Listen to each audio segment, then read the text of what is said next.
When the BBC aired a report, a very shocking report on how Gen Zs were killed in parliament, implicating one of the very respected units of our disciplined forces, the KDF, the many questions that Kenyans were asking were, what next after the expose? And then they were also asking, would there be any justice? These questions were lingering in the minds of many because this is not the first time we have had, seen, or witnessed police brutality meted on Kenyans. In 2007, such a thing happened, and you saw names being submitted to the ICC and they were indicted. The former President Uhuru Kenyatta, William Ruto himself, Joe Sang, the former police commissioner, Ali. Almost in every election year, we see people getting to the streets and there is an altercation with the police. But for the first time, an international media house is coming out to corroborate what Kenyans have been saying, that the subsequent governments have been unleashing police terror on them. The government went on a defensive mode. Members of parliament that are allied to William Samoei Ruto went there bashing and attacking the BBC.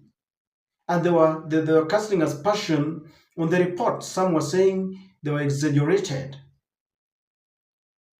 And I've listened to the views of some of the opinion shapers, those who are allied to William Ruto, those who are allied to the opposition.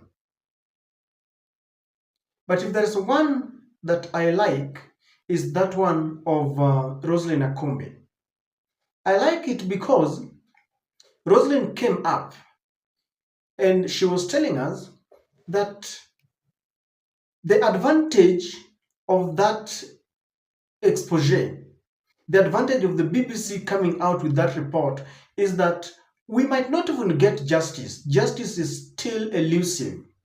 But one thing that she's happy about is that this will be kept for ages to come. And I linked that, the reason why I liked it is because as we speak today, immediately the BBC released that report. The Office of the Directorate of Public Prosecution took files from the IPOA, the Independent Police Oversight Authority, that is supposed to be reviewing files about police brutality. And one funny thing is that the ODPP, the Office of the Directorate of Public Prosecution, returned all the files. And the office is revealing to us that there are files that have been closed because there are no evidence. In other cases, they are saying that the witnesses did not come. And you can imagine, you want the ODPP is calling upon you to go and testify that you saw maybe Rex being killed. You know, you'll be the next online. And so, ladies and gentlemen, the government, independent institutions that are supposed to provide justice have ganged up and they are dismissing all these files. And you can understand why, because when people went to the street, it was Ruto must go, and Ruto is the commander-in-chief. What exactly did you expect? I want us to watch that. Then is a small report about IPOA and the office of the DPP, how justice is being blocked. And then I want to connect it to what Akombe is telling us, because what Akombe is saying is that this is the last nail in the coffin. Whether William Ruto delays justice, whether justice shall not be, dispensed to the Gen Zs, that report will remain as an indelible mark for ages to come. Let us listen to this report, courtesy of Citizen. Then we want to read what Akombe is saying. Then we combine them, and I will tell you 3 or 4 reasons why, despite the fact that we may be, crying for justice, justice might not be found, but William Ruto shall remain with this car forever. Before we do this, allow me to request you to subscribe to our channel and click the notification bell. Please like and share our videos. Thank you very much for your continued support. Kindly listen to this. The Director of Public Prosecutions, Renson Igonga, has revealed that out of the 11 cases referred by the Independent Policing and Oversight Authority to his office over the Gen Z killings and injuries last year, none is yet to meet the threshold for prosecution. In a press statement, the ODPP explained that most of these cases have either been sent back to IPOA for further investigation or ordered to undergo public inquest to determine the identities of the perpetrators. The Law Society of Kenya has in the meantime called for urgent legal action against police officers linked to extrajudicial killings and enforced disappearances, especially during last year's Gen Z-led demonstrations, accusing IPOA and the ODPP of dragging their feet, despite glaring evidence implicating the men and women in uniform. Ben Kiroi has the details of that story. In the wake of explosive revelations by a BBC documentary linking police officers to the extrajudicial killings of Gen Z protesters, pressure is mounting on investigative bodies to ensure justice for victims.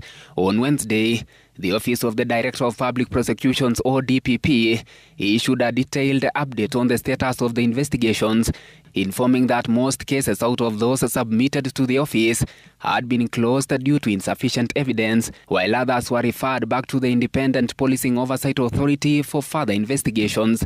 Among the active cases is that of Evans Kiratu, who reportedly died from blunt force trauma sustained on June 20th, 2024 in Nairobi's CBD. While the ODPP cited lack of conclusive evidence, the case remains open, with a public inquest still underway. Rex Kanyike Masai, who was shot in the thigh during protest, is the subject of a public inquest after the ODPP found IPOA's evidence inconclusive. The ODPP said key witnesses failed to come forward, while the CCTV footage failed to clearly identify the shooter. Public inquest hearings are expected to resume on May 12th. Gianna Makel Obonyo, a young girl struck by a bullet while cycling in her parents' compound on June 25th, 2024, has been referred back to IPOA. The ODPP cited incomplete forensic evidence as the bullet had not been released by Kenyatta National Hospital for ballistic examination. In Andrew Mwawasi's case linked to a shooting incident in Githurai 44, the ODPP confirmed it is reviewing the inquiry file and will announce a course of action soon. Cases closed due to lack of evidence include that of Thailand Odhiambo, with the DPP noting the medical report did not indicate any offense. The file has been marked closed. Similarly, the case of Emmanuel Giggs Tata was dropped after investigations found no evidence linking his death to police action. However, the DPP noted the file could be reopened if new information emerges. The inquiry into the death of Lewis Mroso was also closed, with the ODPP citing a lack of eyewitness and no proof of police involvement. Nonetheless, the DCI Parklands has been directed to open an inquest. Meanwhile, the Law Society of Kenya LSK has intensified calls for swift accountability. Investigative report aired by the BBC African Eye on 27 April 2025 has left the country in shock over the malice, impunity and brutality with which unarmed young Kenyans were executed by officers of the national security organs for merely expressing their dissatisfaction with the government of the day. They accused both IPOA and the ODPP of dragging their feet, despite glaring evidence, and urged the government to fast-track investigations and prosecutions. DPP Renson Igonga acknowledged the gravity of the events of June 25, 2024, stating that legal processes alone may not fully address the underlying issues, saying a purely judicial or prosecutorial response may not suffice, preferring what he terms a wall-of-society approach may be needed, saying the ODPP continues to work with all stakeholders to find the best way forward that will comprehensively address the issues. Ben Kiroi, Citizen TV, Nairobi. Now, having watched and listened to the sentiments of the ODPP, you can agree with me that if there is an office that is supposed to be scrapped off, is that IPOA thing. They are taking taxpayers' money for nothing. The chairperson there is the Isaac Hassan, the former IEBC chair. all these people are implicated. Even the office of the DPP, I mean, all these offices are taking our money for nothing. But ladies and gentlemen, before we come back to that, I want us to read what Roselyn, Dr. Roselyn Akombe is saying. There's a short tweet that she gave. Akombe is saying, this is a heart-wrenching documentary by BBC Africa. Justice is still elusive. And I want you to get that. Justice is still elusive. But as Feroz Norji always reminded us, we document these injustices for the record. Nothing is more powerful in history than the record. I recommend Gen Zs for your bravery, courage, and commitment to accountability. Rest in peace, our young martyrs. That small tweet really melted my heart because it captures what we have always thought as a nation. It captures, it really corroborates the fears, because justice is still elusive in the sense that you will not get those who killed the Gen Zs. In fact, I don't think that the ODP can come and say that, yes, we have reviewed the footages, we have reviewed the files, and we have found out that the soldier who killed the Gen Z is attached to maybe the Kenya Army Nanyuki. You cannot expect them to do that. You cannot expect them to come up with a report and tell you that we've seen Inspector so-and-so who is attached to maybe the Nairobi Central Police Station is the one who killed them. That cannot happen, because when people on the streets, it was Ruto must go, and Ruto is the commander-in-chief. What exactly do you expect? That is the kind of report, if you've been living in Kenya, that is the kind of report that we expected. But now, ladies and gentlemen, Akombe is telling us that yes, we all knew from the word go that there will not be justice. That's why I'm saying justice is still elusive. And in fact, when she did this tweet, the report from the ODPP had not yet come out. But it seems Akombe knew very well that nothing will come out. Nothing positive will come out from any investigation. Because Akombe is one person who still remembers how Musando was killed, and there has never been justice to the family. But I want us to look at 3 reasons why this report will still remain a scar for decades, despite the fact that justice could be delayed. Number 1, ladies and gentlemen, being a president is very prestigious. I remember sometimes William Ruto was saying that he's not scared about the opposition because he's been a member of parliament, he's been a minister, a deputy president, and now a president. Against all odds, he has achieved what every Kenyan would want to achieve. But then, ladies and gentlemen, despite the prestige, I can only imagine that Ruto's grandchildren will not enjoy the fact that their grandfather was a president.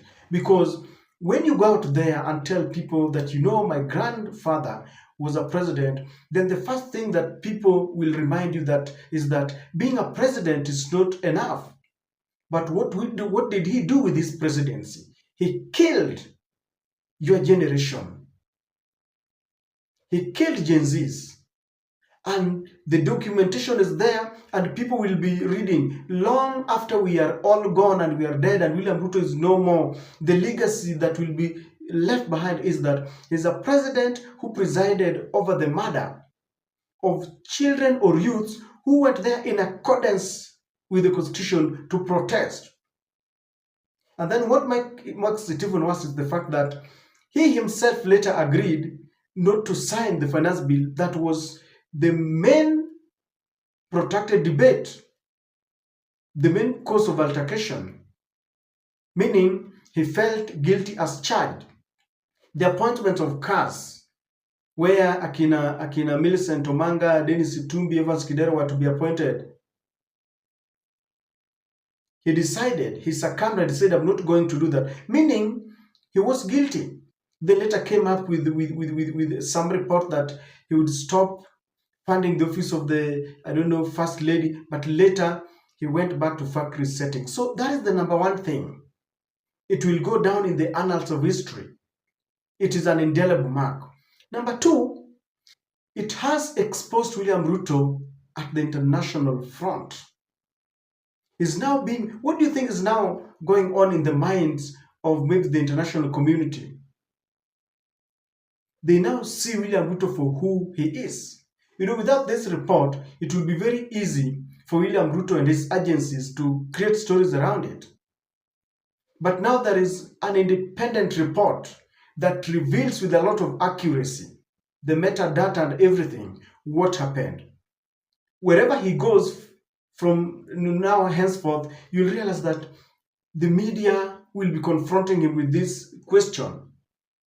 He cannot say that this is maybe KTN that he feels is full of propaganda. What business has BBC has got to do with William Ruto? That is an international media. So the Gen Zs have exposed William Ruto. This report has exposed him. Number three, it makes Gen Zs walk with the shoulders high. We stopped him. We exposed him. I can only imagine if had Raila not joined hands with William Ruto, things would have been better. And let me tell you why. It had reached a point where our members of parliament were full of discipline. I remember some of them, people like Cherargei, when in parliament, Aaron Cheruiyot, they were saying, tumekosea nchi yetu. We need to retrace our steps. William Ruto was very disciplined. For some moments, Gen Zs had placed a curfew on William Ruto. Both the local and international trips were stopped. He only gained strength and impetus to do whatever he's doing after Raila joined hands with him. And that's why sometimes I'm against this broad-based government. Because even if they are saying that the Gen Zs wanted to topple the government and we would have gone the Somali way, after they had stopped and they had killed them when they occupied parliament, the subsequent days, William Ruto had said, I've agreed, I'm not going to do this and that and that. Gen Zs had inflicted a lot of pain and discipline within the government. I can assure you that given the time from June last year up to date, the government would be very disciplined. Today, you've seen appointments everywhere, anyhowly, incorporating Raila's people in government. Today, wastage is back, corruption is back. William Ruto does not care. The promises, nitafanya, all of them are back because William Ruto got the strength. And so, ladies and gentlemen, I know that there will never be justice. With all the reasons that have been given, the files, others have been closed, others have been taken back to the IPOA. These people are simply collaborating to deny those families justice. And I feel that this IPOA thing is not helping us at all. Why? The chairman of that group, of that unit, is appointed by the president. Tell me how this can work out. The president is the commander-in-chief. He's the one who's being directly or indirectly indicted. And then, because he's the commander-in-chief, he's in charge of the military and the police. So when the military walks out of the barrack and come to parliament and they are shooting secretly, then it tells you that it was happening under the command of the president. Do you expect the IPOA to come up with a report and saying, yes, it happened? It cannot. But then history shall read them. History shall judge them very harshly. And that's why that commentation, Akombe reckons that it shall go down in the annals of history. It will expose it. Long after he has retired, it will be told that there lived a president who presided over killings. I don't know whether you agree with Akombe, but from the report of the Office of the Director of Public Prosecution, you understand that she is right. But this is the last nail on the coffin of Ruto's governance.